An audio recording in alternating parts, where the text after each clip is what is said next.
The next item is the golf plan, and I will be moving this, and Councillor Casey will be seconding it to put it on the table for discussion.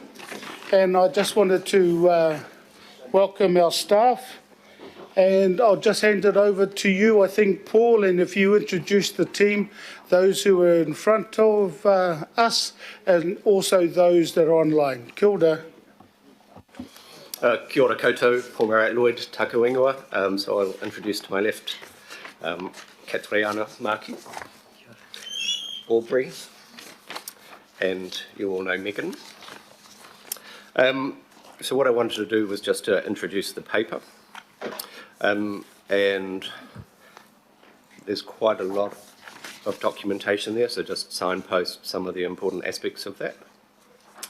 So the report provides the summary of public consultation that took place from March to June of this year on a draft golf investment plan, and that draft plan is attachment A in your agenda. Over that period, we received 2,203 submissions. In attachment B of the agenda item, pages 152 to 179 provides a summary of the feedback that we received from all of the submitters. At the beginning of the consultation process, there were some concerns raised about the process and about the golf investment plan, and those were brought to bear by Golf New Zealand, also on behalf of North Golf and the other golf organisations in the region, and so those are highlighted in paragraph 25 of the report. Gives a brief summary in terms of the issues that were raised in that regard. I also draw your attention to staff's response to the feedback that we received from the submission process. So that starts on page 180 of attachment B, and there are 3 tables there that go through different aspects of feedback that we received. So some of it was about the document, and some of it was about the process, and some of it was about future decision making. And then based on that, there is a summary which is in table 2, page 109, which is in the covering report, which just gives a summary in terms of proposed changes to that draft plan. And part of the discussion and the concerns that were raised by the sector were related to golf participation data. So the plan itself is really a decision-making framework, but there are 7 phrases within the plan which did reference golf participation rates. And we received, during that consultation process, new and updated data from Golf New Zealand, which had golf membership data for 2021 and 22, which wasn't publicly available when the plan was initially drafted. So what we did was go back and have a look at those statements just to see whether they were still valid based on that new data, and that's presented on page 196 of attachment B. So then, based on all of that feedback, the report talks about what next steps for the draft golf investment plan. And so staff have proposed 3 options. And the first option, option 1, is, and that's the status quo option, was that there would be no golf investment plan. Option 2, which is to consult further on the changes to the draft golf investment plan. So those were the ones that are outlined in table 2. And the third option is to adopt an amended golf investment plan, so as to make those changes and then adopt the plan. The advice from staff, where staff recommend option 2, which is for further fair public representative consultation on the changes to that draft plan, and for the establishment of a political working group to provide direction and particularly some advice in and around the decision-making framework for the plan. I'm going to stop there and happy to answer any questions. Thank you. Kia ora, and just introductions around the people that you have there. I think you've done it already and introduced the team. So look, I'm going to open it up for Pātai, any questions first. And Councillor Cooper. Thank you, Paul and all the team. We know, we could have missed the mark a little bit around the consultation. So do you feel now that with this option you've put forward for further consultation, a working group, will help us to address that gap that might have been perceived by people? So through the chair, yes, I think the opportunity to do further consultation and particularly just to check with the stakeholders that made submissions that the changes actually represent their points of view and that we've heard them and then the plan has been amended accordingly. We think that's an opportunity that should be taken in terms of getting further input into the plan. Thank you. You've got that. Take that off. Nothing further, Councillor Cooper. Councillor Fletcher, online. Thank you, Mr. Chair. And I would like to acknowledge the support that I received yesterday from Kate Morrison and Meredith Webb in the questions that I have wanted to pose. But in light of the concession that there have been flaws in some of the information given to elected members, and we want to mitigate any risk, what confidence can we have in the round of policy advice that we're receiving on this? Because this has been a controversial matter. If I go back some years, when we have posed the question on risk, I recall being advised that there was none, and yet the responses that I had yesterday would suggest that the option 2 will work towards mitigating the risk, which is not the case with option 3.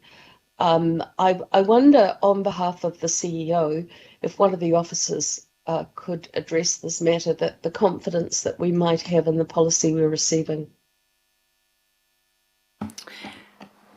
Kia ora, Councillor Fletcher, through the chair. Good morning. Thank you for your question. It is an important one, and I would just like to confirm from my perspective that this has always been a difficult issue to deal with. This has been running for some years now, as you know, because you were one of the ones that started it and has been working through it for some 5 or so years. I am absolutely confident that the policy advice that you are getting is not being reduced or harmed through any data point that might have not been accurate given the information we had at the time. So of many data points, there were 1 or 2 that have now been updated and will be thanks to the submissions that we received from various members in the sector. And the whole purpose of option 2 is to just, I guess, double down and ensure that we have heard that, as Paul has said. If there is any other data points that might come out, that's great. But as an integrity of the policy advice you're getting, I'm confident in it and I have no concerns with it. Happy to answer any other questions if you need any more clarification, Councillor Fletcher. Thank you for that, Megan. In the avoidance of any risk, did officers give consideration to recommencing this process? And what would be the advantages of that vis-a-vis the policy recommendation that's been put forward for recommendation? Through the chair, maybe I'll start and I can pass to Kat or Paul if they have any other additional items to add. I don't believe it is necessary to start again. As I said, we are talking about 1 or 2 data points. The overall policy direction analysis wouldn't change in the sense that the base is there. So I'm not saying that we're closed-minded, but I am saying that the analysis and the evidential base is there, and so I don't see any benefit from an integrity of a policy position to start again. Happy to ask Kat or Paul if they have any additional comments on that. So just in addition to that, I guess my first observation was that this work started back in 2016, and we did go through a consultation process at that point in time, and so that helped provide some direction from Aucklanders in terms of the basis to which the plan was. So we're kind of working this as the second round of public consultation, and if option 3 is adopted, then there will be a third one. So I think through that iterative process, developing and testing ideas and getting clear feedback from the community, the plan will be able to be finalised as much. And in terms of, strong feedback from this round in terms of the policy objectives underpinning the plan. So, we're building on 2 rounds of consultation, and as I say, we're proposing a third one. Mr. Chair, I'll come back with further questions. I'll allow others to pose their questions first. Kia ora, Deputy Mayor. Thank you, Mr. Chair, and thank you, team. I guess, Paul, my question might be to you. We have a couple or more of leases who have expired. 2 of them are in my ward, and those clubs cannot now raise grant funding through various philanthropic organisations because their leases are not live. Can those leases be rolled over so that they still can progress their work while we finalise a golf plan? So through the chair, the process is kind of rolling them over until such time that there is a plan and to make decisions so that those clubs are able to continue to operate. But I think you raise a fair point in terms of their ability to raise revenue from external sources without that certainty. So one of the, in the report, it does talk about, with the agreement of the local boards, potentially commencing some of those processes now in terms of the indicative business cases, so they're not put on hold, there is progress until such a time that that decision-making framework has been adopted. So that's what staff were proposing to manage that in the meantime. Thank you, that's excellent. Councillor Simpson. Thank you, Chair. Look, my question is around Resolution B, but I'm online and the resolutions aren't up, so just forgive me while I'm trying to look at 2 things at once. The option B talks about next term finalising a political working party, and it's got the members.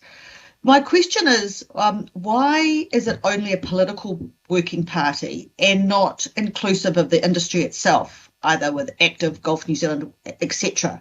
I mean, my biggest problem with this, Chair, is that Golf New Zealand obviously has a number of real big concerns, and they are the industry leaders here. So why are we putting everybody in a room and having a bit of a chat around it together? Why are we just making it a political working party? That's my question. Why is that what the staff are suggesting? Through the chair. Thank you for your question, Councillor Simpson. So the political working group responds essentially to concerns raised by local boards about how will the process work between the different layers and delegations for governance. It's also a response in terms of working through some of the matters raised by iwi and mana whenua during consultation around co-governance, and having those discussions, which is why also IMSB are members on that working group. But one of the complications we have at this point is we have gone through our public consultation process, and so we are in the mode, even in the next term, of making sure it's a fair and transparent process and there is no preference between those members of the public who have also submitted but are not represented by peak sports and recreation groups. So it is a fine balance in where we are in the process at the moment to ensure that it's a fair and non-preferential process, which is why it's proposed as a political working group only. However, we do envisage discussions with the political working group around how we can have the public in general, including peak groups, potentially have a fair process for all of them with the political working group, and how those conversations can be held. But we would like to work that through with that group in terms of what the options and process might be in the future. Supplementary, if I may, Chair. Look, you will be aware, Chair, that a number of us have got correspondence with Golf New Zealand around their concerns. So I'm trying to find some sort of confidence that we can have in this meeting that what Kataraina has said that can somehow be encapsulated in that. So if you are going to have can we add some words? And sorry that your screen is frozen, Sonia, because I can't see. If there is going to be that ongoing dialogue, is there some way we can refer to that in Resolution B so that the intent for what staff are telling us is encapsulated by way of resolution? Councillor Simpson, the compromise is B.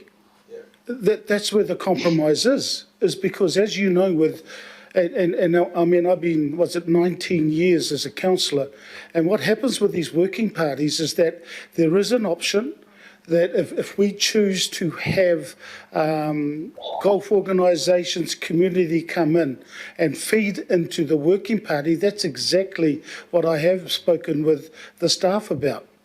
So that is the compromise. And also, don't forget what happened with the consultative process where there was an extra month given to the golfing community and organisations after we put it out to the public. So there's been heaps of consultation. So look, that's the compromise from my perspective, Councillor Simpson, and I mean, look, this is what we're going to end up doing. What could actually happen, and that's the discussion we'll have with the staff, is the number. But I don't want to get, and that's going to be determined in the next local government triennial. But I'm not going to determine that the numbers could be set at just 221. That's a discussion that will happen with the equivalent of the committee. Yeah, okay, I get that. I don't think my question really has been answered, but I'll just leave it there for now. Yeah, I just don't think the golfing fraternity, whether it be Golf New Zealand or not, should be on the working party, as Kataraina said. But that's why it's going out for further consultation. Councillor Dalton. Yeah, thanks, Chair. And my question is along similar lines. I've read the report several times, and I see that adjustments were made to get us to the option 2 recommendations. So based on feedback from submissions, there have been some changes. I've read through those. Were there recommendations that should or could have been added to address any continuing concerns from the community or stakeholders?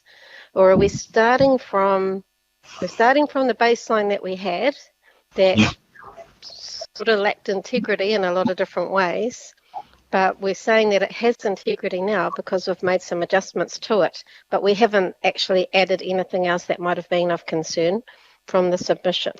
I hear what you're saying. We went out and gave them golf, for example, another month to feedback. That doesn't matter much if we're not going to take on board any new information. So that's my question.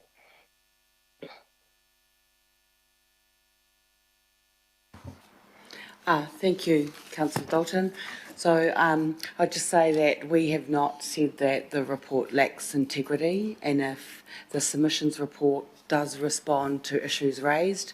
The draft golf plan is quite concise in some ways, so it is very difficult when you've got long submissions and submissions that centre on a sentence or some words to make substantive changes or additions. We were provided with additional information. We have responded to that in terms of Table 8 on page 197, and we've walked through all of that with the information. So, transparently, we've looked at the concerns that were raised, we've re-looked at the information provided, and we've responded to that statement by statement. Thank you.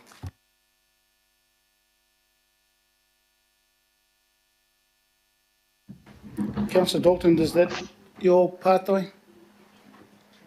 That's my pātai. I'll have a comment later. Thank you. No, ka pai. Matua Wilcox. Thank you. I have 3 questions. The first is, what work has been undertaken to identify land that might be subject to treaty, and if it hasn't happened, will this occur? That's the first one, and then I'll get on to the second one after that. Kia ora, Member Wilcox. So we have done some research on the golf sites as requested.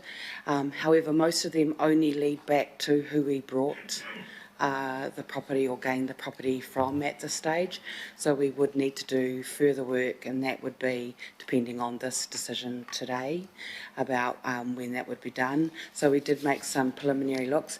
We do know, for example, that 2 of the courses are in care of council but are Crown land, and 3, and they would also be subject to treaty claim negotiations, those 3. But the others, we've got to certain points in their history and we haven't been able to go further at this point. But we haven't lost sight of that request from the IMSB member, and we are working to do that. Question 2, what are your plans for partnering with iwi in this under B?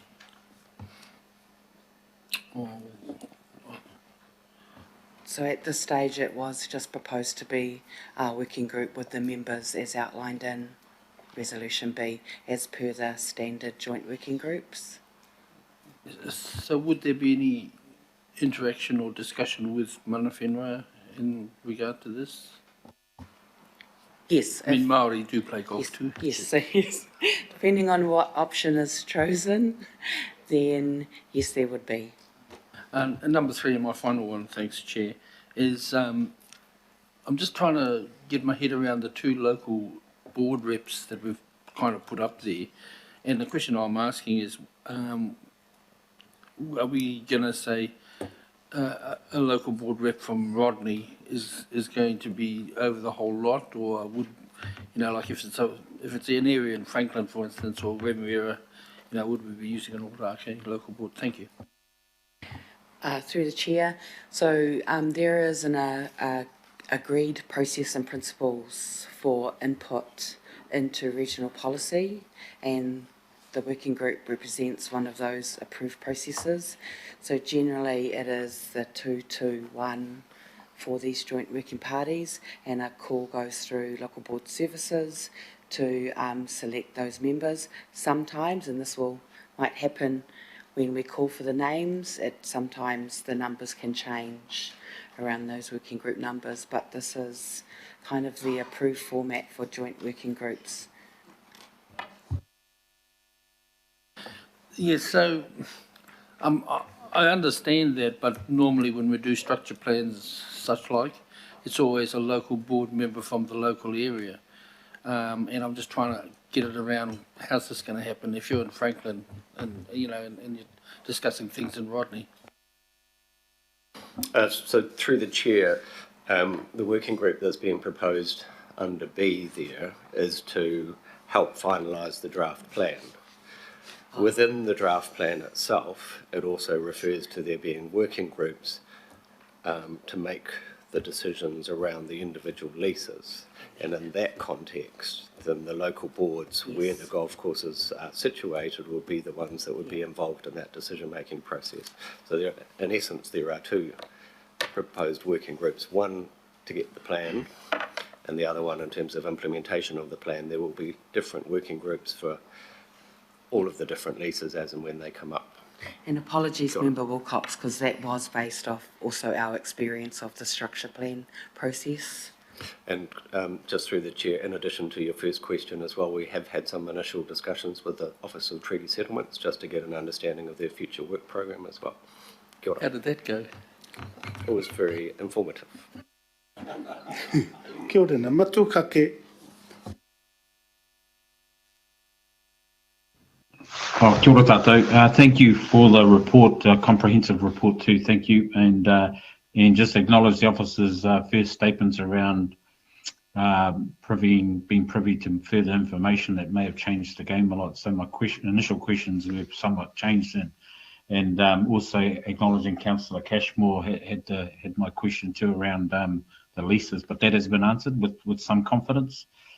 Second question was going to be around what Councillor Simpson mentioned, and you kind of set up to fail here really around determining what is fair and what is fair and representative, because you've got big wheels and you've got little wheels and so on. So really just want to understand, do you think that through the working group, be it political or otherwise, the working groups, that we will be able to answer that fair? And I guess what I'm asking for through the chair is that to be given some assurance that most of this debate and discussion will be done through that working group, and that we have confidence in that working group to put up their recommendation back to this committee, because it's quite large. Do you agree?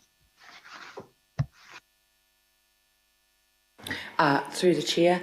So yes, you're right, there are little wheels and big wheels in some of the public consultation and submissions, and we will need to plan a range of different types of engagement to make sure those wheels are fair and representative. For example, we will probably need to do not just people panels, but we'll need to do a representative panel to make sure we're getting across some of those little wheels.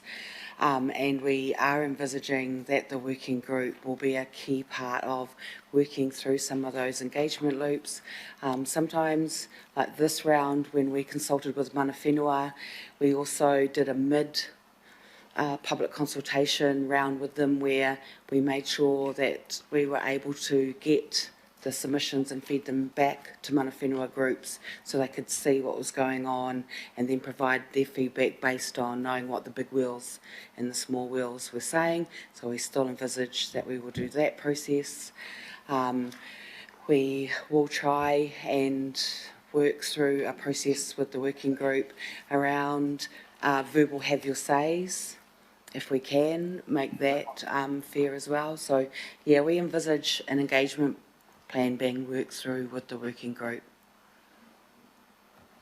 Thank you. And just subsequent question, I appreciate that you're following form and including a member from the Independent Māori Statutory Board, and I know we haven't got a crystal ball, but if David Taipari does get back on, I'd expect him to be on that, our representative on that group. You can just note that. If he gets back on, I'd go straight to him. Do you agree to put it into a question? Kia ora, Councillor Watson. Yeah, a couple of questions. The first one goes to this wording in A through option 2, where further open, fair and representative public consultation will be undertaken. Open, fair and representative, that should be a given in any council consultation, shouldn't it? Open, fair and representative? I'm just curious as to why those words have been included. Through the chair, those words were included in regards to some of the feedback we had from the workshop to make sure that future consultation wasn't preferential and had a mix of the big wheels and the small wheels that Member Kake was talking about. So that makes that really clear. But it also helps to direct staff to look at whether we are being representative and what other mechanisms, apart from just like have your says, we may need to use. So that's when we use surveys, the People's Panel. Sometimes we need to get a better mix and we need to purchase local board level results. So for the local boards, we can go down to a local board level so that we've got enough. Okay. Yeah. So it's just a reminder for staff and the working party that we've got to look at many methods. Yeah. Yeah. Okay, so I understand that with representative, but I'd hope all consultation is open and fair. As far as the options that have been put before us go, and this question really goes to really the extent of the options we were able to consider today, and I've been reading through their correspondence from Golf New Zealand. Option 3, which is highlighted at point 62.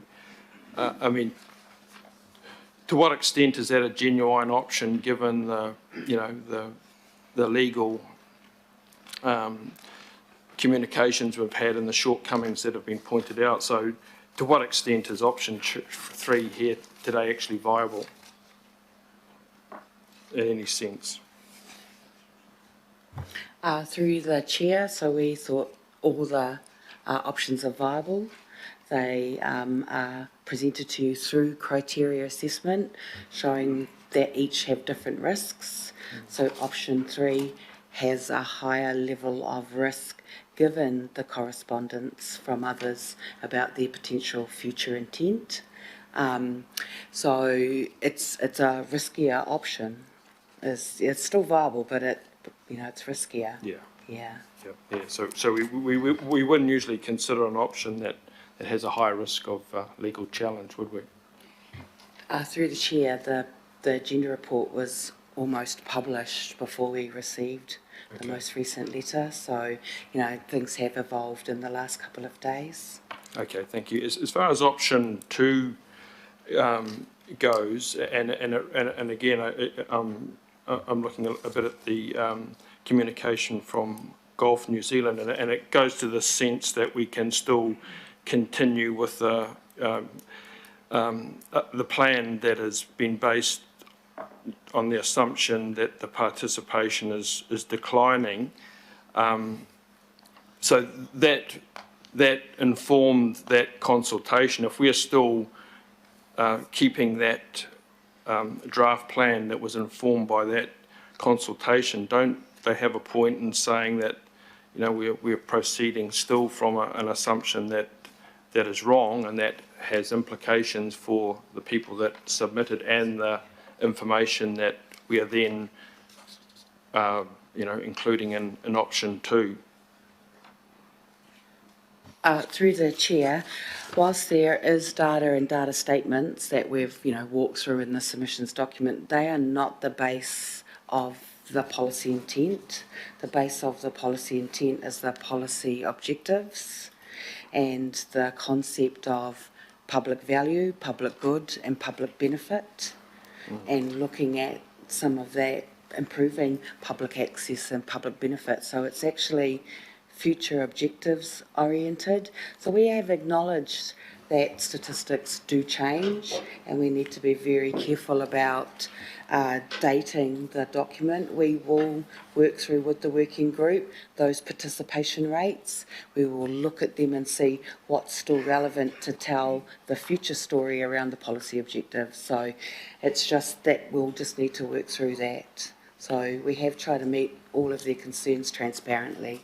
Okay, in respect of those concerns being met, we've put these changes up at point 77.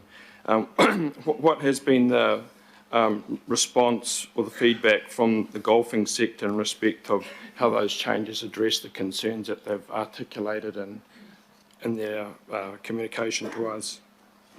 So, as Paul previously stated, the further consultation process in option 2 is that clear, open public process for everyone to comment further on the matters we work through with the working group. So there'll be, the working group will work through something that will go to local boards on their public business agenda items to provide feedback before it goes down to the appropriately delegated committee to approve the next draft to be released. So there will be several options and opportunities for the public in the sector to also go to those open public forums before it's released for public consultation. So we really are trying to test the information through several iterations, because we have heard what they've said through the feedback. So it would appear just from the response thus far that it's not meeting their concerns in respect of what's been tabled before us. So from that, I asked the further question, my final question. What consideration was really given to including an option here for councillors to consider with respect of starting afresh with, develop a new plan and perhaps a new approach? Was there any consideration given to that? And certainly, I guess I'd like to know why it wasn't considered as an option. To me, it seems to be a more viable option than option 3. So we didn't really consider a brand new plan. Our interpretation of some of the feedback was lots of requests to take things out or add things. So that's kind of more of the submission feedback basis that we based our options off. So they are more a response to the feedback. Kia ora. Councillor Koo. Thanks, Chair. Kia ora koutou. I just would like to clarify a few things, please, because I think there might be kind of a muddle of terminology. Just in terms of, in the report, it says that there was widespread support for the policy objectives, and so that's our starting point in terms of an investment approach. So in the feedback, there's been widespread support for those the policy objectives. So that is the starting point for what's going to be reconsulted on. And so what is being proposed, and this is the clarification I'd like, is that we've had feedback that there's been errors in the plan that need to be corrected and concerns around the process. So this option allows us to do further consultation to make sure that we've got all the data correct, but those policy objectives are still core to the consultation.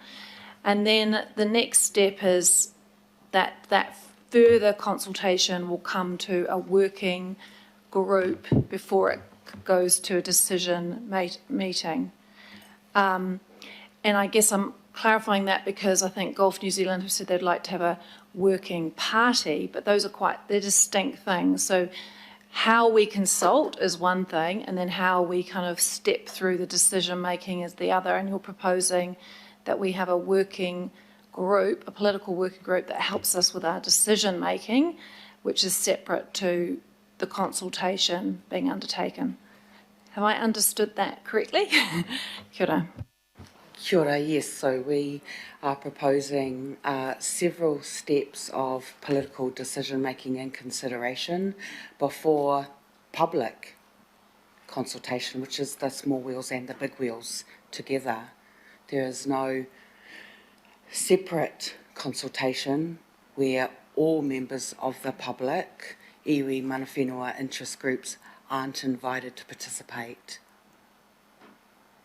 Thank you, and if I may, Chair, just quickly clarify. So that public consultation is going to be, the working group will kick that off?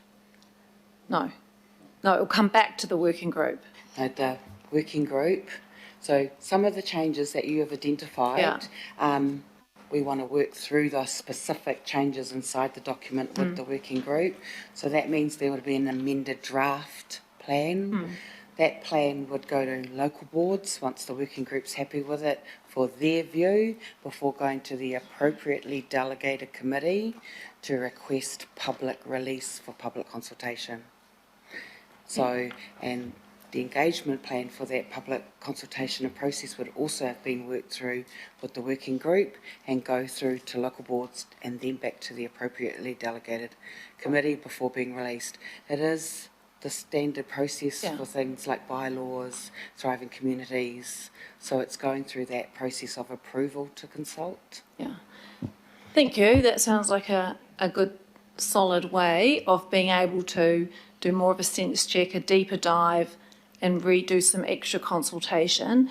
And I think it's really important that we acknowledge to the role of the local boards, which is this is ultimately their decision-making around new leases. So keen to get their input further as well. But thank you, Chair. Kia ora. Councillor Sayers. Thank you, Mr. Chair. I've developed up half a dozen questions here. Most of them are just clarification questions. Some of them may be yes or no answers. So the first one, when I read the report title, it said a golf investment plan, but then when I read through the report, there isn't really an investment by Auckland Council monetary-wise. So was just curious, why is it called a golf investment plan? What was the thinking in terms of the title? So through the chair, council has a sport investment plan, and this is a subset of that investment plan. And it's an investment plan because council is investing public land for the practice of sport, and that is what we do in other sports. So council provides sports fields for the practice of football and rugby, provides other facilities for the practice of other sports, and it's largely through our investment in land that we support sport and recreation throughout Auckland. In addition to this, there is a sport investment fund. I think that's an item on the agenda today. So that is where council mobilises monetary support to the sport and recreation sector. So those are the two main vehicles, and land being the primary one. Thank you very much. Thank you, Chair. So just perhaps elaborating on that, does it bring me to my next question around financial benefit? Right? So there must be, so some of these clubs, because some of these clubs have been around for almost 100 years, some of them maybe even longer, been operating all that time. So there must have been input from either in kind or financially by the club, by the course developers or the residents or the memberships or societies that are involved with those. So how is that captured for our digestion in the report? So through the chair, the leaseholders of the golf courses make quite a lot of investment in terms of into the maintenance of the land, and that being one of the largest costs associated with a golf course. And that's really, a lot of it goes into turf maintenance in particular. So golf courses will cut their grass to about 4 millimetres, maybe once a day, several times a week. They will cut other parts of the course to about 10 millimetres quite frequently. And when we compare that, so that becomes quite resource intensive. They'll core the greens probably twice a year. There's a lot of underground infrastructure in terms of drainage, irrigation that goes into it. There's a lot of other inputs that go into it in terms of sort of fertiliser, other things to support or to suppress growth that happens on a golf course. So golf courses themselves are investing a reasonable amount in their day-to-day operations. So then one of the pieces of feedback in the consultation exercise is that we weren't acknowledging, I guess, the investment that was made by those golf courses. So that's one of the amendments that we're proposing to make in terms of the decision-making framework, page 21 of the plan, was to, as doing those indicative business cases, acknowledging that investment, and that feeds into the economic case of the indicative business case, which then unpacks the costs and benefits of that investment. So tied up in that larger cost-benefit analysis brings into play the investment of those leaseholders, and we certainly acknowledge the work that they do. Just to clarify also, we did do work on economic impact, what golf and playing golf brings to the economy of Auckland. But because the work was quite early, I don't think we reflected it enough in the golf plan. So in Table 2 amendments, part of it also is about bringing back some of that other story that we had previously. So the feedback rightly said you didn't put the full story in, and so we have that full story and we acknowledge that we didn't. So that's part of the changes we're also proposing. Through you, Chair, I think those are very helpful answers. So what I'm taking from that as a takeaway point, those things will be quantified per golf course. Is that right in terms of financial contributions in some way? Because some of them are obviously quite significant. We will quantify, we will update the economic impact, but it's if a golf plan gets improved, the detailed costs and contributions and benefits would be done at that indicative business case. Yep. So, for example, if you're one of the golf courses whose lease is not up for a long, long time, then that's not going to be done till 5 years before, I don't know, I'll pick one, 2055. So 2050 for some golf courses. So it's about doing that work closer to when the lease comes up, because economic cost data gets out of date in a monetary way so quickly. So it is about doing those, kind of more right on time at that course by course level. Okay. As a regional input, yes, we will get the 2023 dollars updated of previous work we've done. Okay, I don't know if I'm confusing myself, Chair, but just so I'm clear, because some of those, thank you for the answers, some of those leases have expired, some of those courses have expired, so I'm probably, my colleagues haven't got the visibility at this time around what those OPEX costs are resting at, what levels those contributions are. So I'm just trying to understand when we get to see that. I know it's through the indicative business case, I've just heard that, but when would that happen, for example, for the ones that expired? Well, sorry, I'm just going to say that that'll become clearer once it goes out for further consultation as well, and it also will end up being clear because I've already received phone calls from some of those golf courses, and I've relayed that information back to Kataraina and talking to Taryn, our GM around that. So, look, it'll become very clear once we end up around the leases what happens with this plan. That's where it'll become clearer, but it's a matter of getting up there with the consultation. And up until then, at least Kataraina's explained what happens around some of the changes in the plan. Okay, so, yeah, thank you for that. Kataraina? Just to note that the Deputy Mayor also asked the same question. So some local boards have talked to us and indicated they would like some of those indicative business cases to start early for those golf courses who already have leases that are expired or are coming up shortly. They would like to start that process early, but not all local boards would like to start that process early. So we are just trying to say we are willing to plan and start that if local boards are also on board with it. Thank you. They're very helpful answers, and they are clarifying my thinking. So, in terms of, I've obviously talked about the financial stuff, but I think contributions, other than stuff. There would obviously also be, I guess, what I'd term social benefits. I think you touched on those, and there'd also there must be, because of the nature of them, there must be biodiversity and ecological benefits as well. So, are they captured in those indicative business cases? Yeah. Yep, so through the Chair, just to clarify, back in 2018, one of the key pieces of work feeding into this was developing a cost-benefit tool where we would look to quantify, where possible, the range of benefits associated with golf. So that included environmental and social and cultural benefits alongside others. So that's built into the tool. That tool will then be used in terms of supporting the indicative business cases. And just to note, many councillors have raised over the years their biological corridors, they're often stormwater areas, so there is a whole range of benefits. Some golf courses have diversified and there are other sports and recreation undertaken. Some of the golf clubs are the only community hub in some communities, so all of those things are part of what's occurring on sites. And so there are a range of both social connection, inclusion and health benefits. So the intent is to try and pull all those different services golf clubs are providing. That's excellent. So probably, I think I probably might just have one question left through you, Chair, and that's probably around the, when I read through the report, I saw a total land value, it just stood out, I thought, it all totals to about 2.98 billion, just under 3 billion in terms of that value there. And of course, they probably picked up my ears and probably other councillors as well in terms of opportunities, in terms of other goals that we've got that we want to achieve as a council.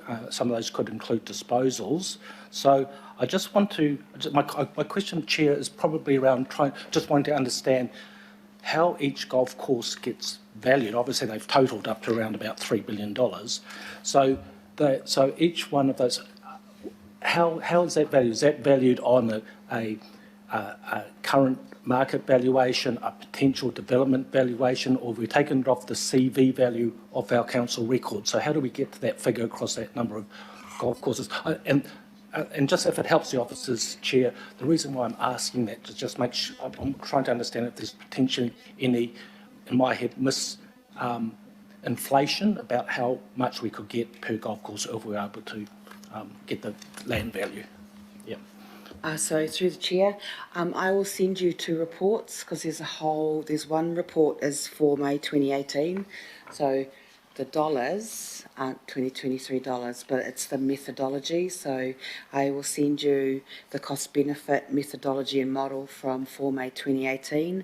And then in 31 May 2018, we did an application of that methodology. And so that sets out exactly what land values were used, what values in terms of residential value next door and percentages.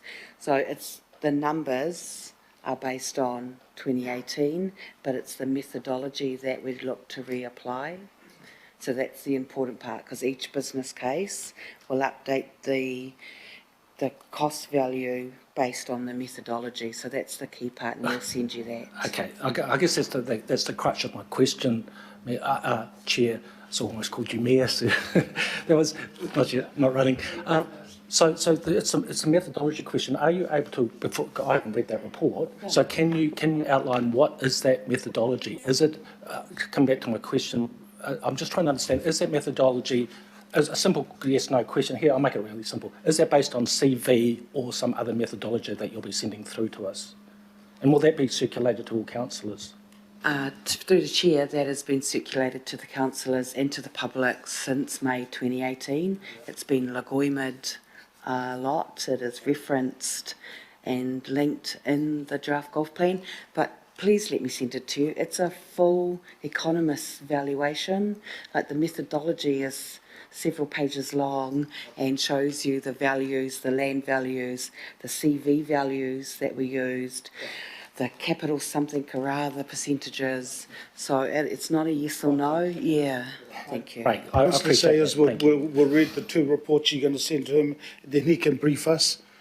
And then, and then finally, last one, and then last one, Chair. I just saw some of my colleagues running around. Are there any amendments that been, or additions or anything being moved to your There's motion? one that's going to be foreshadowed, because at the moment the recommendation that's been moved and seconded is option 2. So if you want to end up, you can vote against this particular option. If that option doesn't go through, it's been foreshadowed that there is an amendment that from Councillor Watson and Walker that option 1 is the preferred one, but it's going to be foreshadowed. So if you want to end up putting that as the substantive, you vote against this one. And I knew this was going to happen. That's why I spoke to our governance advisors in regards to this. So that is the process that's going to happen. Once we end up going through the questions, our staff will then move back and we'll, as per normal, go through the commentary ni whakaaro. So that's the process that's going to happen after we finish the pātai, the questions. Just to let you know. Thank you, Chair. Kia ora. Councillor Walker. I've got a few questions. The first ones go to the starting point of this golf investment plan, and it mentions 13 golf courses, council owned or managed land.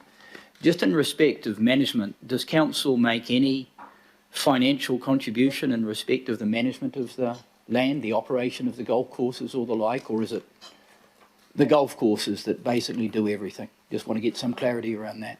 So just to clarify, in addition to the public land, are you asking? Well, it says here, council-owned or managed land. Are we doing any management of these golf courses? Do we supply any inputs, any financial input? Sorry, just to clarify, the managed part refers to some of the Crown land that we manage. So that's why it's called council-owned or managed. And so it is the land contribution, which is the $2.9 billion, is what council is investing into the 13 golf courses. Okay, and just in respect of the $2.9 billion, is that figure correct based on the information that we've had from a variety of golf courses around what is arguably the true value of the land? And I could give a number of examples there. For example, we've got golf courses that are on low-lying land that's subject to coastal erosion, inundation and the like, and there are clearly low values there. There are many golf courses that are subject to various constraints and covenants that impact on the value. So I just want to know whether that figure has been amended in light of any communication from any golf courses, or whether you actually stand by that. So we can resend you, Councillor, the 2018 data and you can look through the methodology. I'm familiar with the 2018 yes, data. I know you are. Asking my question around whether this value is actually correct now that you're familiar and the officers are familiar with information from golf courses, and particular golf courses, in Omaha, for example, is one, where So, there Paul? is a glaring difference. Paul, I mean, I know the values would have gone up, so that might be a good thing. Yeah, so through the chair, those values were calculated using that methodology in the that Kat was going to circulate. They date back to 2018. I'm sure there has been change in land values across Auckland since that time. And the other question I've got just goes to process. So in respect of any other sporting code, and I'm thinking of rugby, league, hockey, netball and the like, where we have engagement with the sports, and often the sport, for example, hockey actually leads the plan. They largely do the work, they provide it for us. Is there anything for any of those other sports that relates to this process, which in B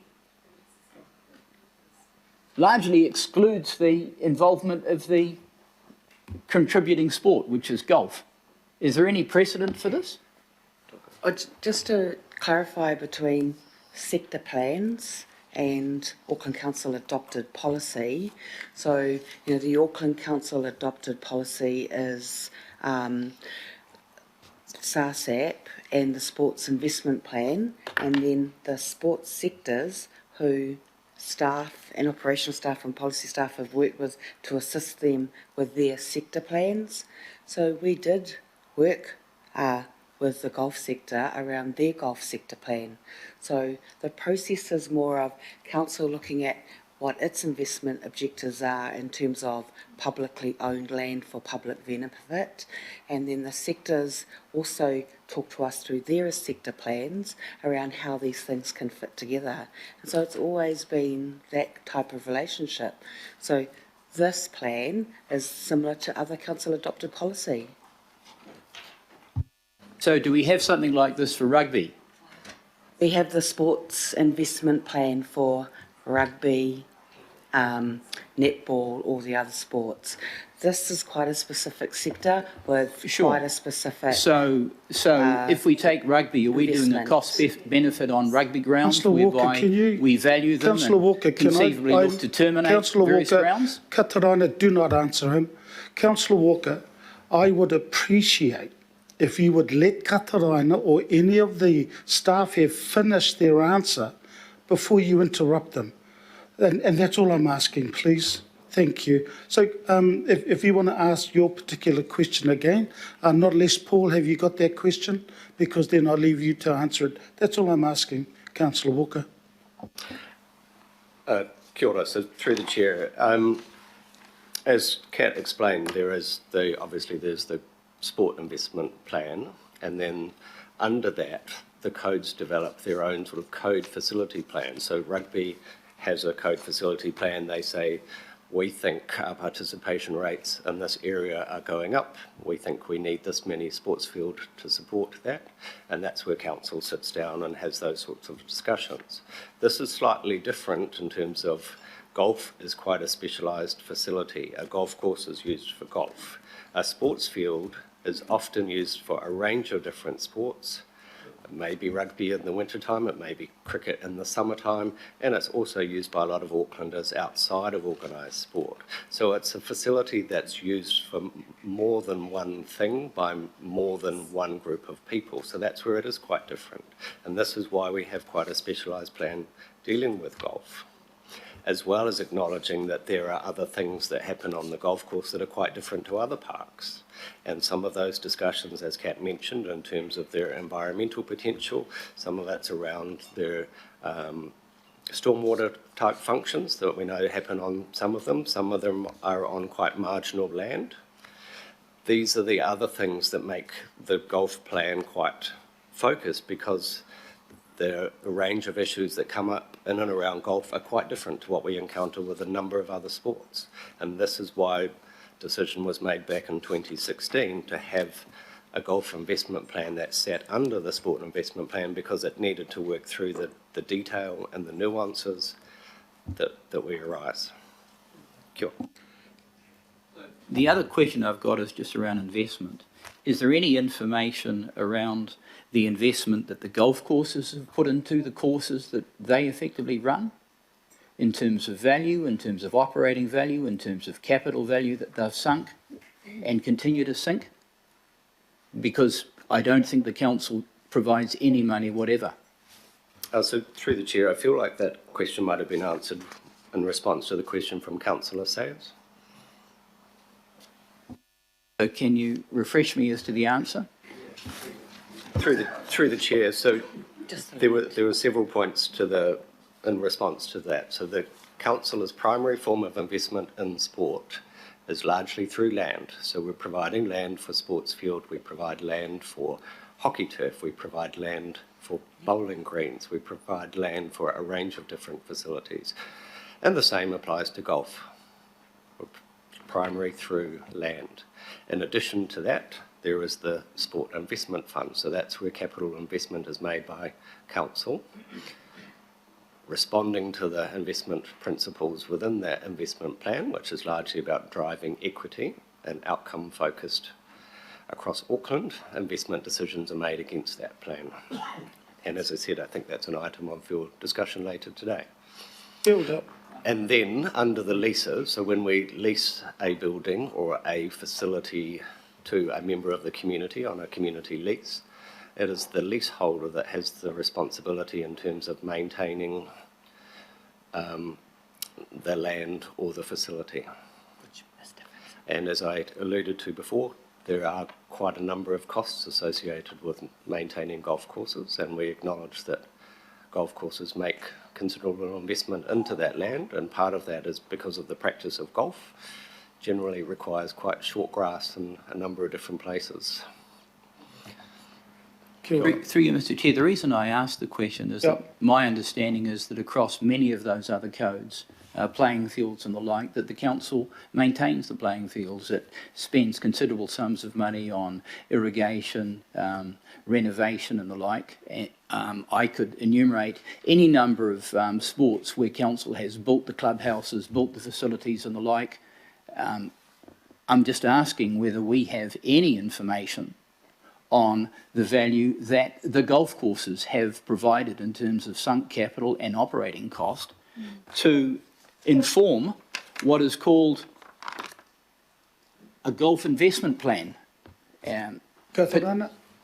Just to note, you are correct that through a range of legacy decisions, there are a wide range of ways land is maintained and buildings on lease, so there is a wide variety.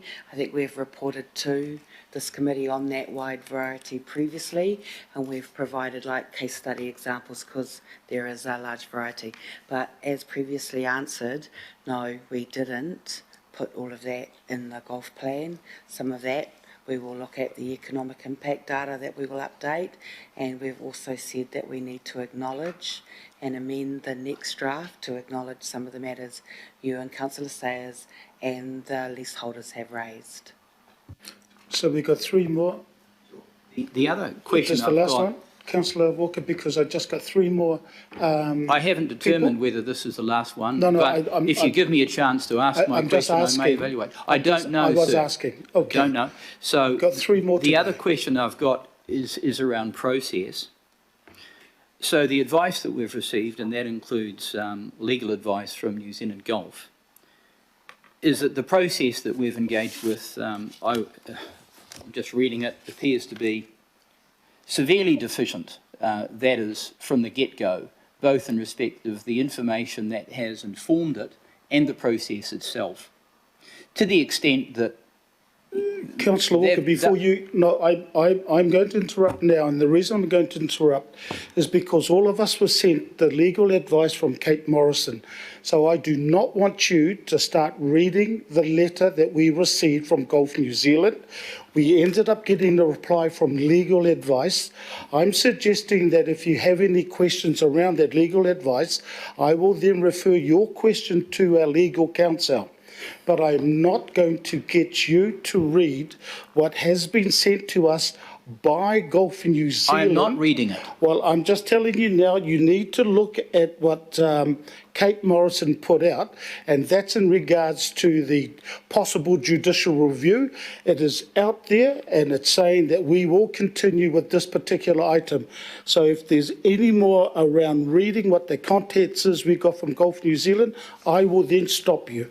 I am not reading it. I'm just telling you, Councillor Walker. I would inform you, Mr. Chair, that it is relevant, entirely relevant to the process that we have today. Not when Councillor Walker, you either end up, I'm saying to you now, and I'm not going to repeat myself, I'm saying to you right now as Chair, the legal and privileged confidential information that was sent to you is privileged and confidential. So if you wish to breach that, go to it. But I am telling you now that that is not relevant to this particular item on this agenda. The reason it is not relevant is because of what the email that you received, along with all of us, from Kate Morrison. So it's not relevant. If you're going to continue, I will then move on to the next person who is going to ask questions. So I'm just letting you know around Kate Morrison. If you wish to end up pursuing it, I will then stop you from there. You've had your warning, Councillor Walker. Mr. Chair, I am not referring at all to anything from council officers or anything that is legally privileged in that respect. I'm just telling you now that you mentioned Golf New Zealand's letter that we all received. But this is public, sir. I'm just telling you. I am quite at liberty to refer to this because it is part of the process and we have received it. Councillor Walker, it's got nothing to do with this particular item. I am not going to continue. That's my last, and that's it. If you're going to continue, I will then move on to Councillor Hills. I am warning you right now. So the question I would ask goes like this.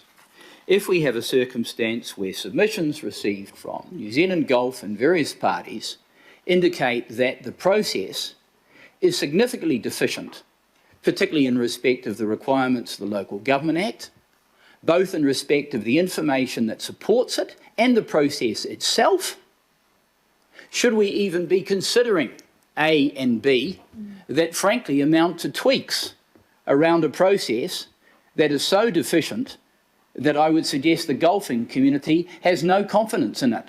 So look, so that is my question. Katarana, you don't need to answer that. I can tell you now, you do not need to answer that particular question. And the reason you do not need to answer that particular question is because that the Golf New Zealand, in regards to the issue that they ended up, and it went to our legal counsel. So Councillor Walker, if you've got any other questions, please ask them. If not, I will go through to Councillor Hills. Well, Katarina may not be able to answer it, but it would be desirable for someone to answer it. Councillor Hills. Otherwise, it lies on the table. I've made my decision. Councillor Hills. Thank you, Councillor Walker.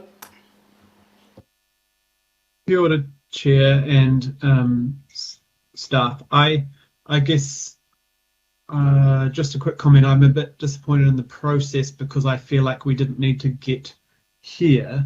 So is there any possibility, Chair, that you would think of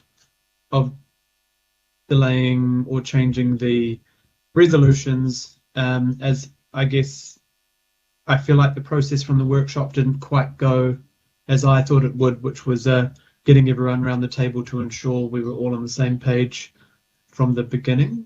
It is because I just feel there are some good, important things in here, but I feel like the process doesn't feel like it's going to move forward in a positive way for anyone. So is there a way to, I guess maybe that's more a question for you than staff, would you consider delaying or not going through with this process? I just think that restarting the process again with those current leaseholders to make sure everything is on the table first before we go out to think of a plan going forward. I just feel like we're not going to get a good outcome for anyone, in my opinion. So, Councillor Hills, and yes, the question is to me, and the answer is no. And the reason I'm saying no, Councillor Hills, if you have a look at it, is 2016, this whole issue started, was 2016, because there was a gap that was identified by our staff in regards to all the investments that Auckland Council has across all our sports. The gap was identified through the emergency budget, through everything. From 2016, we ended up having a situation where we couldn't end up pushing forward with the golf investment plan. As a result of that particular one, there was concentrated consultation that was put out, not only to the golfing sector, but also to the community in Tamaki Makaurau that went out there. And if you recall at the workshop, and there was a question posed to our team at the workshop around the consultation, what is the best way forward to this?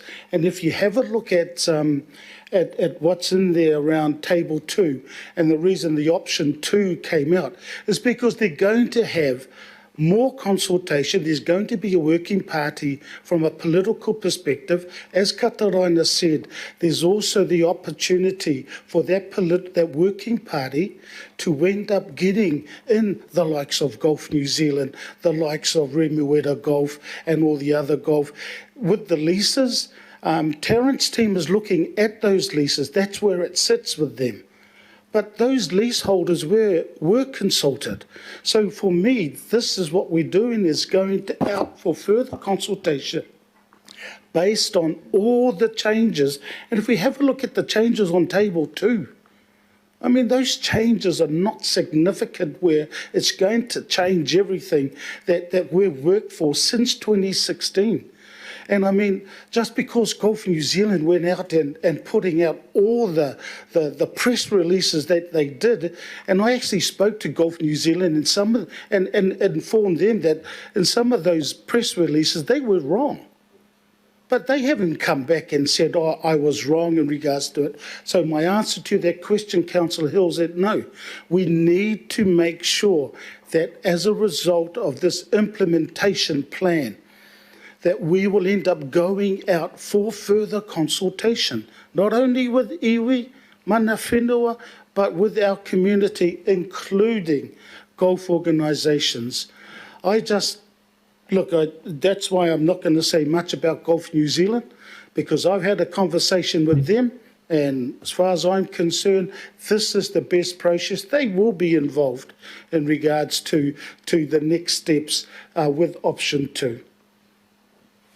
Okay, so I guess my question for the presenters here is, and it's more around our local clubs who are feeling some uncertainty still and frustration and concern. How will they be involved in the next steps before it goes back out to consultation? It doesn't feel as clear to me. I just want everyone starting from the same point of information and what's already going on, and the kind of high level statements are brought down as a club by club, as opposed to an overarching. So how can those clubs be involved in it, or how can I guarantee that the decision today is going to mean those clubs are worked with? Because that's where the concern from our local clubs has been, is that they're happy to be involved and understand strategy for the future when leases are renegotiated, but it just felt, there's still concern out there. So I don't really understand how it moves forward with them to start the public consultation again. So through the chair, I'll just reiterate the comments I made for consistency to Councillor Coombs. So there, isn't a specific separate process that gives preferential treatment within a consultation process between some groups and others. They will be consulted as part of a wider consultation. However, I will note previously they had, I think it was 6 weeks, 10 weeks longer than the public consultation in order to work with us and consult with us. Staff invited and met with every leaseholder. So, we do extended public consultation. We make sure they get the chance to talk to all of us. But there's still one part with the public who also need to be considered in terms of, submissions being fair to everyone and everyone's submission counting equally. Okay. Thank you. His Worship the Mayor. Thank you, Mr. Chairman. My question to officials is whether there is any legal reason, or for that matter, any other reason, that should stop Council exploring how we can give access to $3 billion worth of public land that 93% of the public are currently excluded from. Through the chair, the answer is no. Thank you. My second and last question, Mr. Chair, is if this committee were to vote for option 1, would that effectively stop officials from exploring other options to enable the council to provide access to a wider range of community, people in the community, to that 535 hectares of public land? Yes, until there was a new resolution to start a new piece of work. Thank you, Your Worship. Councillor Fletcher, and then there's one more, and then I'm going to ask our staff to move back, and then we'll get into the whakaaro. Kia ora. Kia ora. Thank you, Mr. Chairman. I guess this comes to the heart of the way we discharge our governance and the management. I hear the frustration over the delay that there has been. This is a process that commenced in 2016. However, I just want to do a deep dive in discharging governance obligations to understand whether or not there could have been a further option that was put up, whether that option could have provided greater clarity around the brief, because I think in so much that council is responsible for, in a governance sense, we have to have clarity around the brief of what we're seeking to achieve. And if this was held over, well, I can come back to my second question, but just so that officers can have the opportunity to think about it. If a decision was held over into an incoming council today, rather than forcing a vote where I think there is a measure of disquiet, and I am not going to go in to the numbers of conversations I had with in-house legal counsel yesterday. I'm not doing that, but I am quite unsettled and feel some disquiet in terms of the importance of managing this process cleanly. And I think perhaps that's a matter for us to deal with the CEO when he returns from his leave.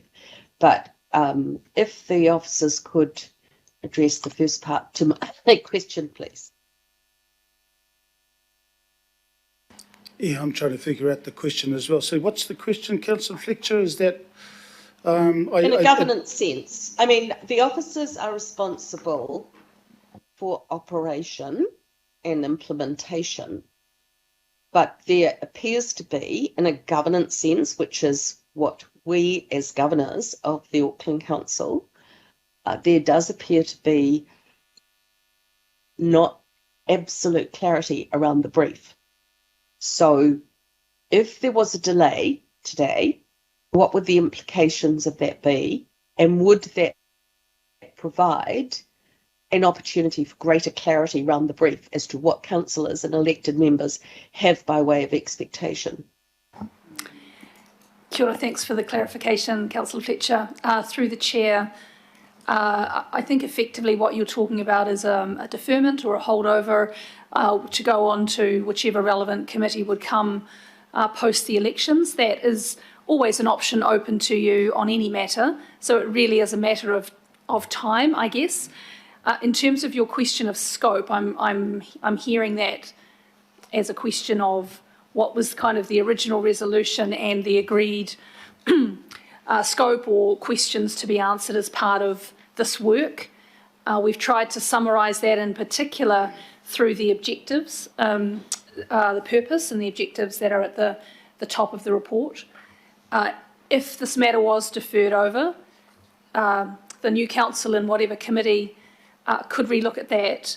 But given that we have been trying to do this for, since about 2016, my view at this stage is that there's no legal or particular need for you to hold that over or defer it, but of course it is open to you.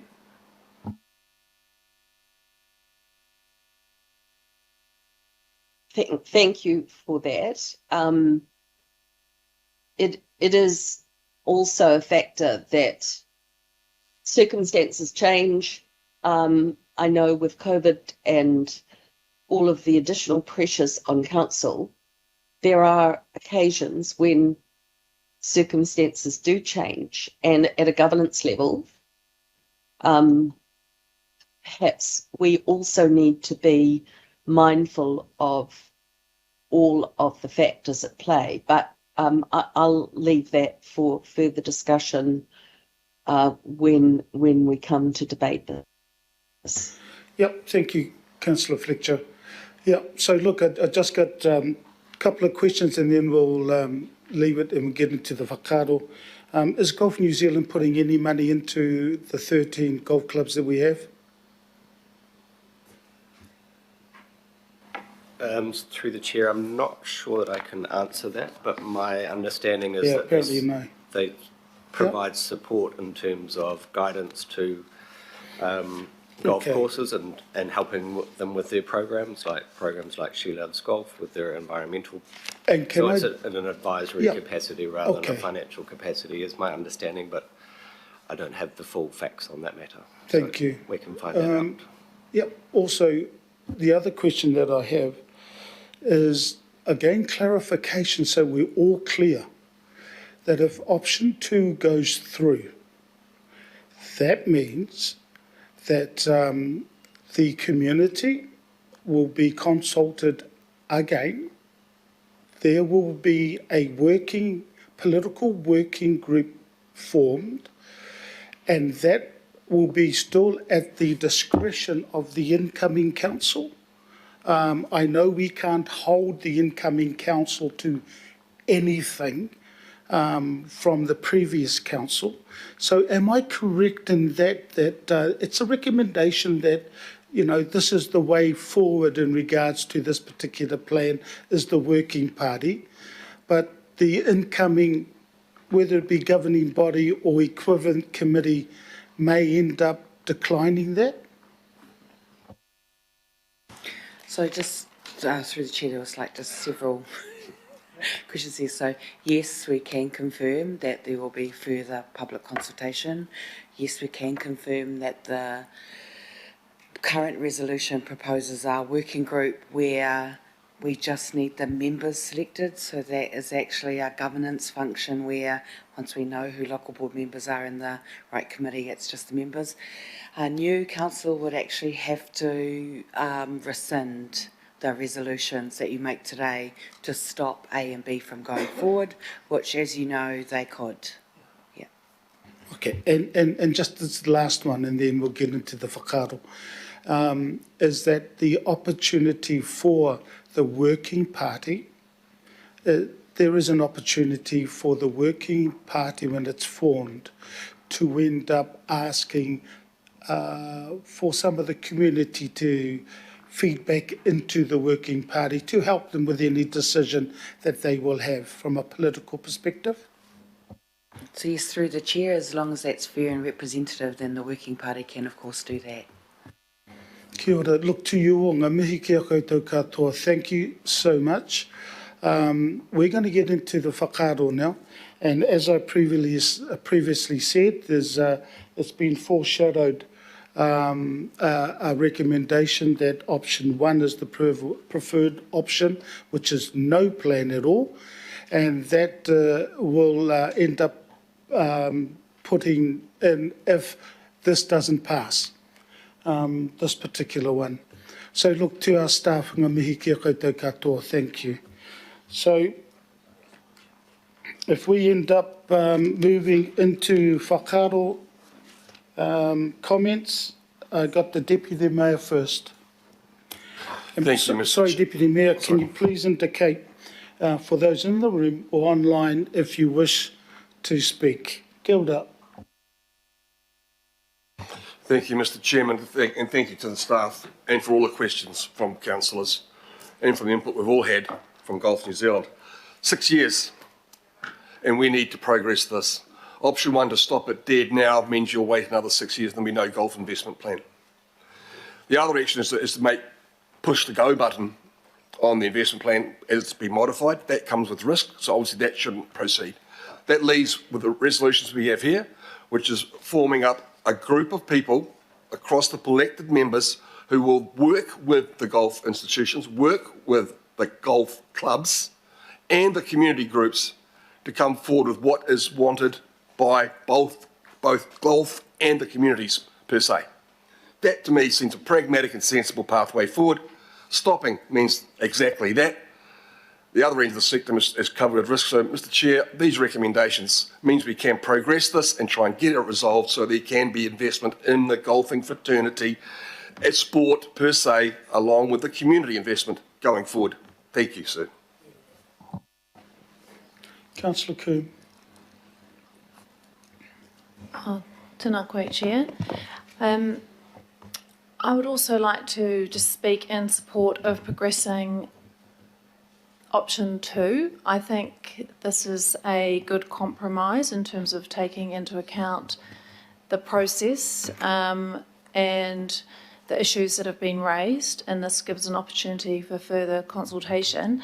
And I just wanted to make some comments generally around golf. I've been asked, do I support the future of golf in Auckland? And absolutely. Golf is, a very important sport for many people in our community, and there will always be a place for it. I was at the Waiheke Golf Club a couple of Saturdays ago.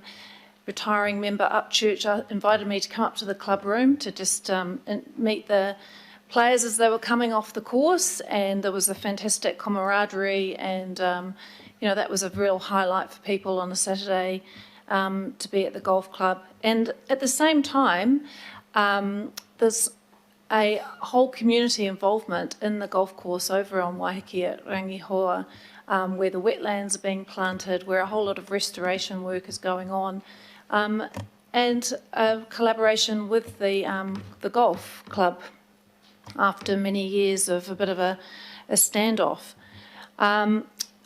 Just another highlight recently has been the Conservation Awards, and we heard from the what's his official title? The groundsman, the chief caretaker, I guess, of Remuera Golf Club.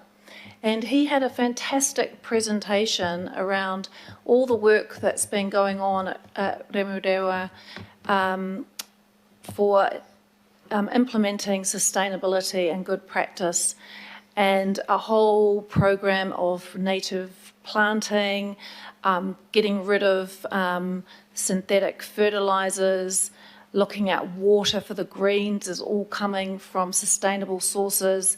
And it's a great case study of what is possible with a golf course, and it was really impressive to hear.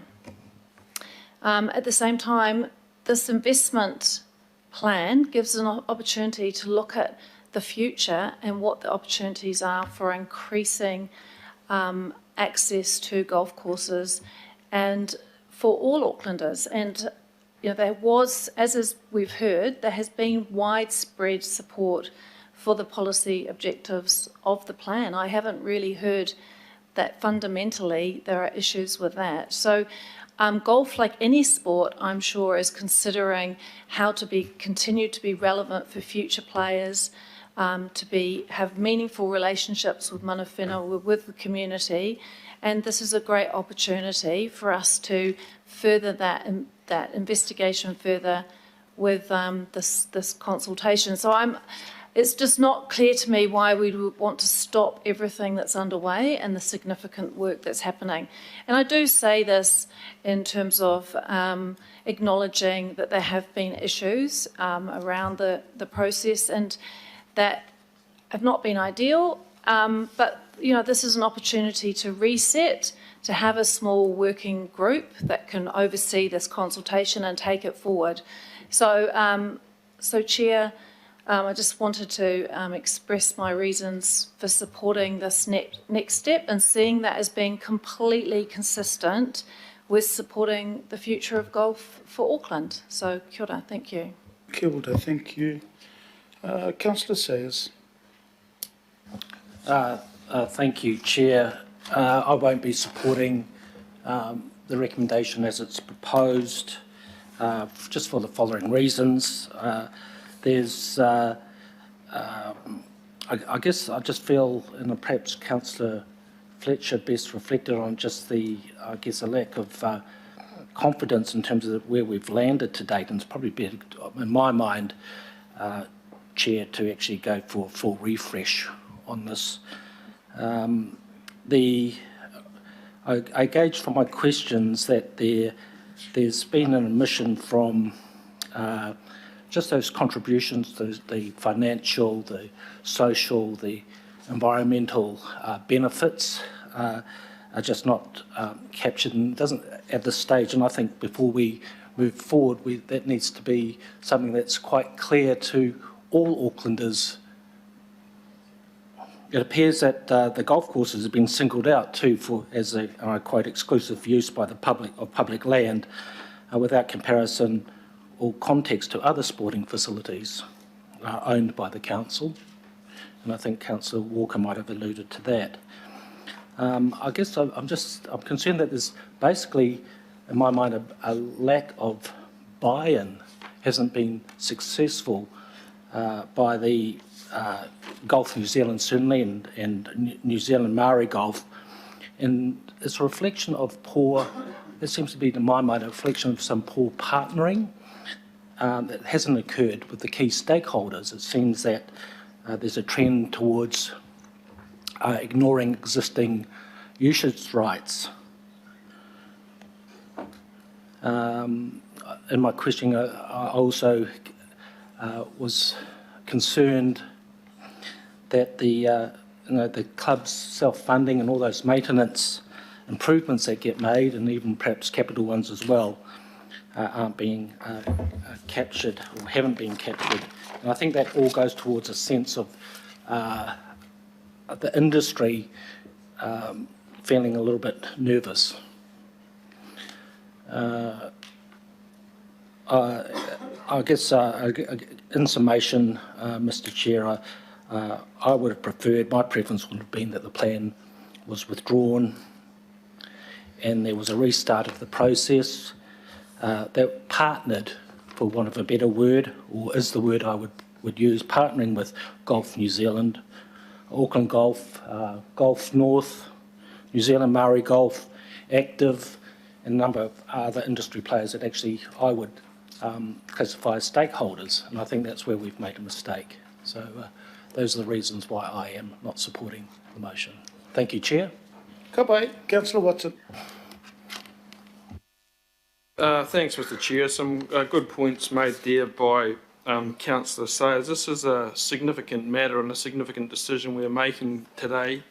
13 golf courses operating on 535 hectares of council-owned or managed land, estimated value of near enough $3 billion in 2018.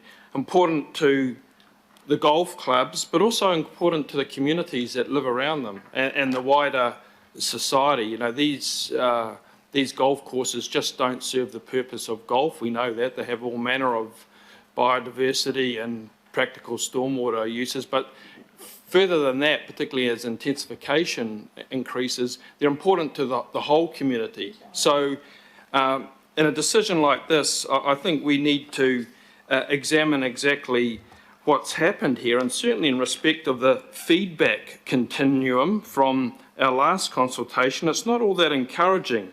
60% near enough didn't support the draft plan. The majority of leaseholders opposed the draft plan. In the golf sector, the consultation and submission process was identified as being flawed, and they were strongly opposed to the plan. And even amongst the local boards, over half of them had concerns about the data and information. So by any measure, the feedback to date on what we have done so far has not really been all that impressive. And I think, you know, you'd have to say, if you're being an objective, that at this stage in proceedings, you know, there is a lack of faith or good faith in the process that has been expressed, and not just by Golf New Zealand and the golf sector, but by other groups as well. And certainly in that respect, I did find the comment in the advice from, not the legal advice, but just the summary comments, where Golf New Zealand said that they had offered to work with the council officers developing the investment plan, but was quote unquote frankly ignored. And they say they could, for example, have provided officers with up-to-date information on participation rates and distribution. And I think that's what Councillor Sayles was getting at, is that there appears to be a lack of trust here, for want of a better word, and I don't think it's being ameliorated any by the options that have been put up before us today. So if we look at option 1, you know, no golf investment plan, well, I haven't heard of any golf clubs or any golf organisations, or certainly any councillors, who don't think the golf courses should be opened up. So in response to the Mayor's assertion that somehow this, you know, might be linked into some desire to keep these golf courses separated, I don't think that's correct at all. I think there is a genuine will to make the most of these golf courses, as they happen in Scotland, to open up, to make it safer, and to utilise that land. I think we have to do that. I think everyone recognises that. But that's not really being reflected in the options, I think. So number 1, you do nothing. Well, that's hardly, you know, taking us forward. Number 3 is, we are told, open to risk, and if we read the legal advice, we can see why that's been has a little one tick of low in terms of priorities. And option 2, we just really continue to build on the basis of what has been labelled flawed consultation to date. And certainly the notion that that data sets are changing, we know that. But in this case, the fundamental data set was one asserting that participation rates were falling. Now that, by any measure, influence that consultation, because what's implicit with that is that less people are using these facilities, therefore there is less demand, therefore they are perhaps less needed for that activity. For in actual fact, it is the opposite that applies in this, where more people are using them, they're a limited quantity, we're not building new golf courses, not any I'm aware of, so they're actually more in demand. So that whole process, as indeed they said in their letter, has been tainted, and I don't see how we can cherry pick a few of these, you know, have not been all that well received by the golfing fraternity, and ignore that fundamentally flawed starting point that has influenced this consultation. So I think Councillor Sayers was right, that the option that we should be considering, but which is not here, is to go back to a new plan with a far more prevalent input from the golfing fraternity. For goodness sake, they are the ones with the expertise. They are the ones who hold the information in terms of investments, usage, safety, any of the things we want to do. And the fact that they feel, and they've been quite explicit about that, that they have been left out of that process, is not a very good starting point, and none of these options do anything about it. So my preference would have been to build on what we've done over the last 6 years, but to start afresh and to try and regain that trust and to come with a solution that does meet the needs, the better use that we're all seeking here. So that's my tuppence worth, Mr. Chair. Thank you. Kia ora, Councillor Watson. Councillor Walker. I'll just follow on from Councillor Watson, and I agree completely with all of his comments. Essentially what we've got is a fudged report and a fudged process. The information is deficient. The whole basis of it around this $3 billion valuation is so far out of whack it wouldn't stand much scrutiny at all. And this is against a background where we're dealing with the largest club-based sport in Auckland, if not New Zealand. So this is not something to tweak with.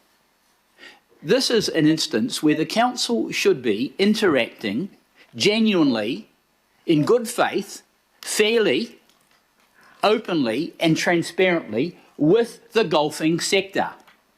And have we done that? The short answer is a flat no. An absolute no. We have not engaged with the clubs that over some time have spent huge amounts of money developing courses for the public benefit.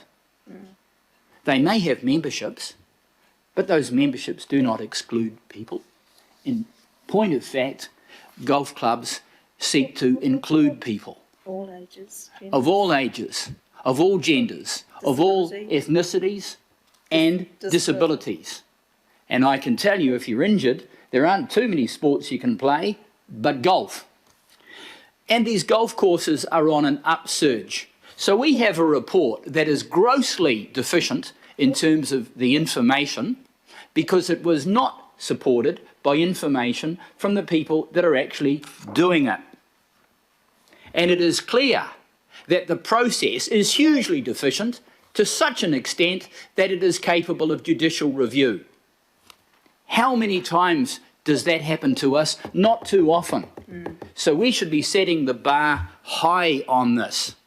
And yes, as other commentators have said, these golf courses deliver in terms of biodiversity, they deliver in terms of environmental benefits, they deliver in terms of carbon benefits. And who is driving that?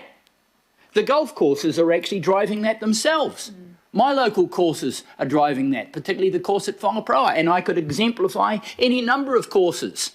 That's not being driven by council, that's being driven by the sector. But have we sought their input? And again, I go back to it and I keep repeating it, a flat no. So on the part of the golfing fraternity, there is a crisis in confidence in this council, And no amount of tweaking, which is essentially what we're seeking here, is going to change that. We should go back to first principles and base one and start over. And that is the way we would do it with any other sport, and we would do it genuinely. So I have no confidence in this. We should vote it down. And there is a clear option, and that is to develop a sector plan, an investment plan, all of these plans as it goes to environment, social and cultural, with the sector. And we have a sector that is sufficiently resourced to do that. Golf courses actually have their act together. And I would suggest that they have their act together far more than we have, which is reflected in this process. So why wouldn't we go to them? And option one, which is the option of not doing this, is the pathway to that. And that will be a pathway that the next council will seek to pursue, because under this council, the underlying agenda behind this, frankly, as we all know, is to sell stuff off. To sell stuff off, not to engage genuinely with the community, not to put the appropriate values on them, but to eliminate open space and park space and recreation space, which is what we are doing across Auckland, and will be to the detriment of generations to come. So when you vote for this, councillors, around here and those that aren't here, Just appreciate that. Appreciate what is at stake here and what you will be doing. Because in voting for A and B, you're just tweaking a process that seeks to lower participation in golf, to reduce the number of golf courses, to reduce the amount of open space, and who knows what will happen to it. Thank you. There's only two more speakers, His Worship, the Mayor. Thank you very much, Mr. Chair. We have three options in front of us. One option is option one, which means that after 6 years of work and consultation, nothing will happen. That's what our officers have told us. That means the status quo is fine, and the fact that 93% of Aucklanders who own this land won't get access to it. And despite what's been said, I'm not aware that there has been any significant change on the golf course side to allow significantly more public access. Option three says we should go ahead without further consultation, but we're told that has risks, and I agree with that. And I'd prefer that even after 6 years, we should ensure that the council process is exemplary, that all the facts on which a decision might be taken are correct. So I rule out one and I rule out three. Option two really is the no-brainer. It says that we should ensure that through further consultation there has been good process, and we should also explore how a hugely valuable asset to Aucklanders can be enjoyed to a wider cross-section of people than currently have access to it.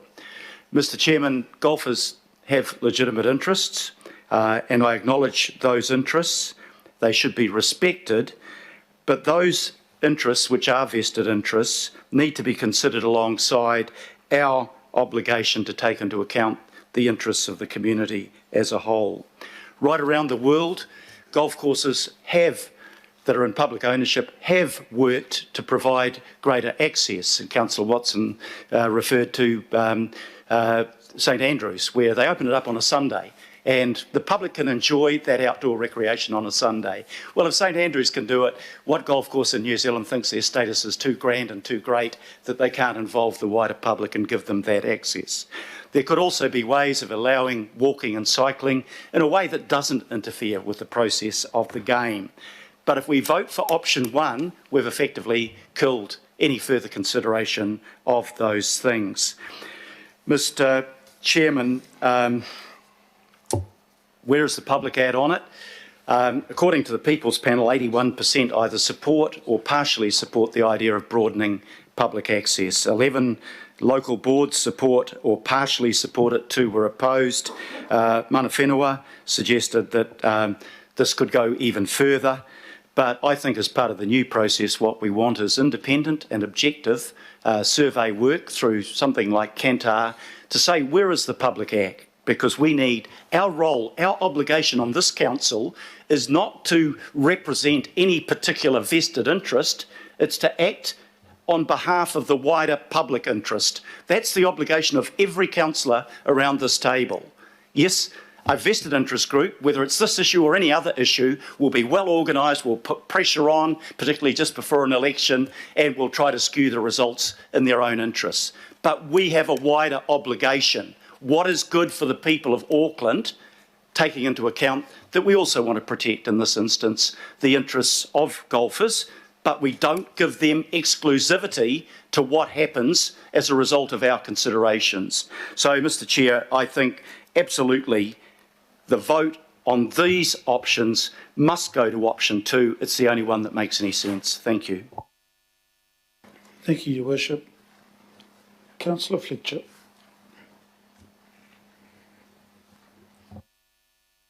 Thank you, Mr. Chairman.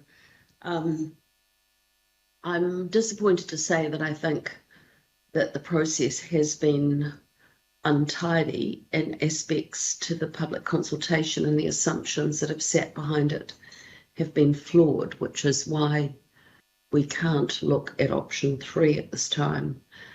I don't believe at this stage the brief is clear in a governance sense, as I said before. So my preference would be to support an incoming council that has a mandate having the opportunity to reconsider the brief and move forward with this. So I can't support the recommendation 2 today. Kia ora. Closing. Katarana to you, Paul, and the team. Thank you. You've heard people use the word flawed process. You've heard people say that, look, there wasn't enough consultation. So my response to that is, isn't it amazing when a group, namely Golf New Zealand, puts out things that and start lobbying and putting out information that sometimes is not correct. And isn't it amazing that people get sucked into that? My late brother was a keen golfer. He used to play, whether it be off the stick, always used to go to 2 tournaments up north, up home. One of them was the tournament up in Dargaville and the other one in Kaitaia. Many, many years, very good golfer. As a result, I've known so many of our Māori golfers that I rang some of them up to ask them what they thought around the investment plan. And all they said to me was, Alf, we would rather share the golf courses, especially the golf courses that Auckland Council have control or manage on behalf of the government. So I don't know who from New Zealand Māori Golf were opposing this. I have contacted one of the kaumātua up Dargaville because I wish to find out. Because the people that I have spoken to, they wish to include the majority or all of our Aucklanders in regards to the use of the council-owned and managed golf courses. I don't know where some of the information that Golf New Zealand had, but I can tell you this, that the data that Golf New Zealand had, thank you Golf New Zealand, thank you, because that data helped form what we have in front of us now with the draft policy. Thank you so much.